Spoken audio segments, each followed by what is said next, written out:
Hello guys! Welcome back to my channel, Bro with Lynn. Natuwa lang talaga ako dito sa mga succulents na nabili ko kay ma'am. May in Espinget guys. Sobrang bongga niya magbigay ng babies. At saka talagang lumalaki guys kasi mostly pag ako, mostly yung mga succulents ko ay namamaalam yung babies. Pero ito sila, grabe ang galing talaga guys. Dati pa talaga na yung mga order ko sa kanya ng mga succulents is talagang nagkakaroon ng mga babies. Gaya nito, lumalaki talaga. Mga 2 months ago, pinakita ko ata ito sa inyo. At ngayon, ganyan na siya kalaki. Siguro dahil na rin sa soil mix na ginamit ko para sa kanila. More on more on compost kasi ako ngayon. Ayan, grabe yung babies. At saka alam mo yung buhay sila, mabubuhay sila. Di gaya dati na alam kong mamamatay. Kasi kapag ganyan nakalaki yung babies or ganyan na nasa decent size na sila, alam mo mabubuhay na sila. 'Di ba? Nagdidikit-dikit talaga. At wala akong balak na i-separate ito dahil sobrang laki din naman kasi ng pot. At kaya niyang i-support yung napakaraming babies na binigay ng succulent na to. Hindi ko alam yung ID nito guys. Tingnan niyo yan oh. Ang ganda lang 'di ba? Nag-i-stress siya. Parang lotus. Pero alam kong hindi siya lotus. Ewan, di ko alam anong ID niya. Tapos, meron din ako dito. Hindi ito galing kay ma'am in S. Nakalimutan ko. Parang kay ma'am Tresh ata ito galing guys. Pero magaling din kasi si ma'am Tresh. At ito, yan. Diba sabi ko hindi sure kung lalaki ba to. Parang 3 months ago, na-share ko din ata sa inyo na sobrang liit pa talaga ng mga to. Dami niyang dry leaves. Pero ngayon, yan, ganyan na siya kalaki. Diba pwede nang ilipat, pero wala pa rin ako balak na ilipat tong mga to. Sobrang dami niyan guys, ayan. Kaya nga, parang tumabigi yung pinaka-mother niya. Ayan, nagti-twin head ba siya guys? Tingnan nga natin. Ayan guys, nag-twin head nga siya. Tingnan niyo yan, Ayan, lumiit tuloy yung rosette niya. Tingnan yung dahon na nag-crack or parang nahati. Ala, ang galing Nag-twinid na siya. Sobrang laki talaga nito guys. Ayan, grabe. Mas malaki pa sa kamay ko. At saka nag-i-stress yung kulay niya. Ayan, ang ganda lang talaga guys. Diba, ang galing. Ang bait ng mga succulents ko ngayon. Parang katagalan, parang feel ko less hassle na sila. Feel ko lang.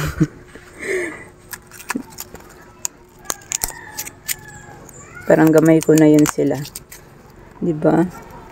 Grabe, ang laki na talaga ng babies niya, guys. Ayan, meron pa sa ilalim na maliliit. Ayan. Pero alam kong lalabas din yan. Isa na natin ng konti. Kasi minsan lang ako naggagawi dito sa kanila. Sinisilip ko lang pero hindi ko ginagalaw. Wala akong ginagawa. Ay, oo, kay Ma'am Trish nga pala. White one pala to. Ayan. Ito pala si White one. Nasa ID, Ayan, White one. March 25. Ay, March 2025. March, April, May, June, July, August, September. Magsi 6 months na to siya. Pero grabe yung babies din na binigay guys. Ang bait ni White one. Parang pangalawang White one ko na to. Na nabili. Pero mabait talaga siya.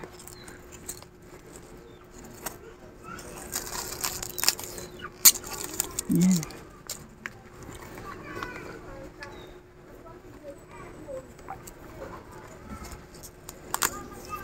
Hindi pa rin naalis yung mga, yan, nilagyan ko ng yung mga stains ng fungicide.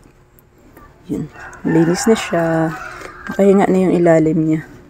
Grabe yung kulay ni White one, pinkish. Diba, ang galing. Tapos mag-lash na ito.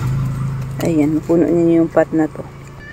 Tapos, meron din dito. Ito yung galing din sa kanya.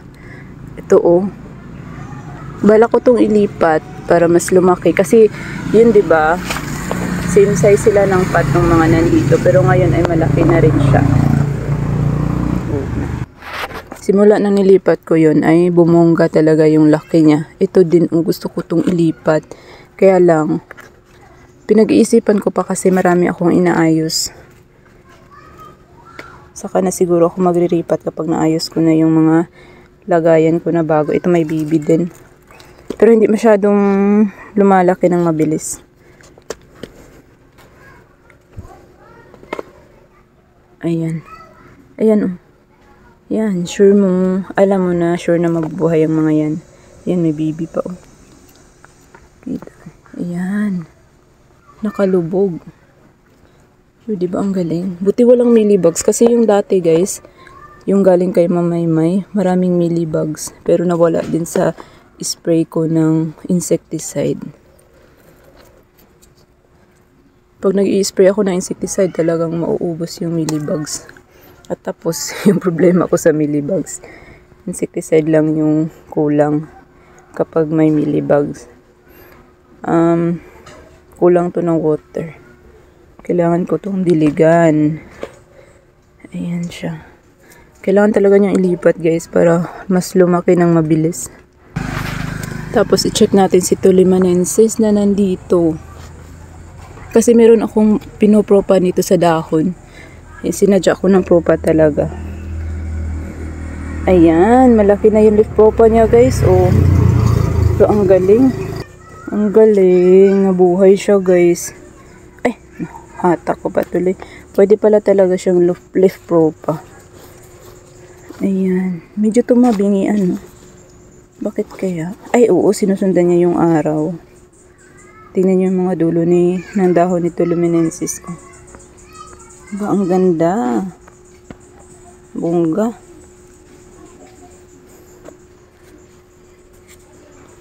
Grabe yung farina. Tingnan yung kamay ko. Puro farina. Ang dumi ng kuko ko. Puro farina na. Grabe, ang ganda. Oh. Parang wedding ring lang yung lines ng dahon niya. Ang ganda guys. Diba? Tsaka may leaf pro pa ako. Si Blue Cloud guys. Ganito talaga si Blue Cloud sa area ko. Parang kailangan na rin yung iripat. Ano yan? Grabe sensitive pa naman yung farina nito. Ayan oh. Tapos itong isa. Parang si Fire and Ice. Wala pa naman siyang babies. Pero once malipat to sigurado. Ay meron siya. Merong baby siya guys. Ayan guys. Oh, meron din pala siyang baby. Ayan. Hindi din siya nagpatalo. Baka mapag-iwanan siya. Si Blue Cloud lang yung parang wala. Pero ayoko silipin. Nakaganon kasi yung dahon niya. Parang nakapalda. Mahirap siyang silipin. At saka ayoko masyadong hinahawakan kasi matindi yung farina talaga ni Blue Cloud. Ayan. Isa lang yung anak niya. Ayan. Meron parang tatlo pero hindi pa sure. Masyado pang maliit yung iba. Ayan sa gilid. Diba? Nakakatuwa lang yung mga plants mo na ganyan guys. Yung mga mababait na talagang lumalaban sa buhay. Charot. Sa init ng panahon. Tapos tingnan mo si Hakuho. Oh, ito yung niripat ko nung nakaraan. Grabe ang laki niya guys. Kasi naman malaki yung pot at saka marami siyang nakukuhang nutrients. Kaya ganyan. Pero itong isa ay surviving pa. Sira din kasi ito. Kaya ganyan siya. Kaliit. Tapos galing din ito kay Mamaymay. Si Rumba. Oo, Rumba.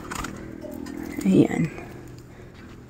May baby siya. Oh, ang galing diba? Isa, dalawa tapos malalaki na din sila guys. Oh, Rumba yung baby. So, hahayaan ko lang sila na ganyan, hindi ko muna sila i-separate. Kasi gusto ko yung, clamp. But parang nagbago yung form ni Rumba. Tingnan nyo na pabilog. Ano ba yung mother nito? Yan, yung isa niyang mother, parent. Kasi ito, parang cubic frost. Or cupid. Pero yan, nagre-revert siya. Yan sa original form siguro ng mother sa parent niya na isa. Diba? Pa-heart ito tapos yan. Pabilog na Baka kulang sa init. Ang dumi niya kasi stains ng fungicide yan. Hindi pa naalis. Diba? Ang galing. Dalawang baby niya. Diba? Ang galing niya. Yun lang naman muna yung update natin sa araw na to, guys. Tingnan niyo itong si hybrid ko na Ellen. Pinagtatop cut ko to. Tapos pinatong ko dito yung mga pinagpugutan ko. Tapos pati yung mga dahon nandito. Kaya naman nagsiksikan sila. So gusto ko silang tanggalin yung mga ibang propa dyan. Pero saka na. Diba, wala pang time. Stress itong mga pinagpugot ko to wala pa siyang roots. Na maalam yung roots niya. Nag-stress siya kasi walang yan, may roots na rin naman pala. So, yun lang guys for today's video and thank you all guys for watching. See you in the next one and keep growing.